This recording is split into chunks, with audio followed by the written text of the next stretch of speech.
સમાચાર ગીર સોમનાથથી કે જ્યાં કોંગ્રેસના ચૂંટાયેલા સભ્યોને અજ્ઞાત સ્થળે લઈ જવાનો મામલો તમામ સભ્યોને દેવભૂમિ દ્વારકામાં લઈ જવામાં આવ્યા હતા।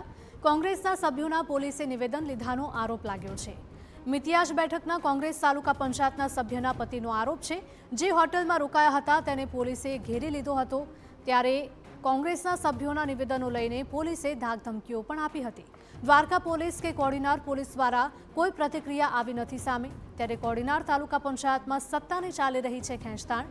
આપને જણાવી દઈએ કે કોડીનાર તાલુકા પંચાયતની કુલ 24 બેઠકમાં કોંગ્રેસના ફાળે 12, ભાજપના ફાળે 11 જ્યારે અપક્ષ પાસે એક બેઠક આવી છે। ત્યારે તોડજોડ ન થાય તે માટે કોંગ્રેસના સભ્યોને અજ્ઞાત સ્થળે લઈ જવાનો દાવો કરવામાં આવ્યો હતો। જો કે મિતિયાજ ગામના સરપંચ અને તાલુકા પંચાયતના સભ્યના પતિનો દાવો છે કે માનતા હોય તે બધા દ્વારકાધીશના દર્શનાર્થે ગયા હતા, જ્યાં પોલીસ દ્વારા તેમને ધાકધમકી આપવામાં આવી હતી અને પોલીસ સ્ટેશન પણ લઈ જવામાં આવ્યા હતા અને નિવેદન લખાવાયા હતા। હોટલમાં રાત્રે રોકાણ કર્યું હતું ત્યારે અમને કોઈ પણ જાણ કર્યા વગર કે કોઈ પણ ખબર અંતર પૂછ્યા વગર અમારા જે 100 થી 150 પોલીસે રાત્રે 9 વાગે અમારી હોટલને ઘેરી અને અમારા ખોટા નિવેદન અમને ધાકધમકી આપેલ છે। ખોટી રીતના અમને હેરાન પરેશાન કરેલ છે।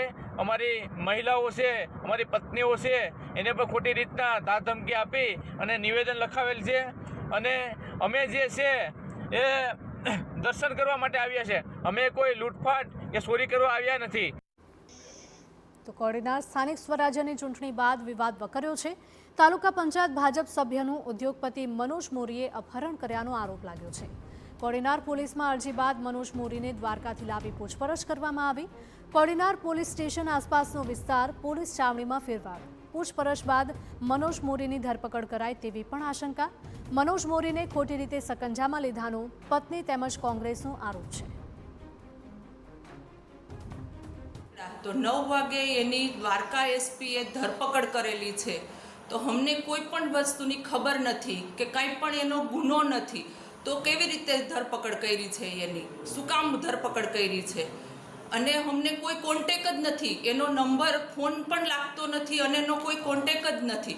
મારા ઘરવાળાને કંઈ પણ થશે તો એ દ્વારકા એસપી અને પોલીસ ટીમનું એના ઉપર જ ગુનો આવશે અને અમને શંકા છે કે આ બધું દિનુ બોઘા સોલંકીએ જ કરાવેલું છે।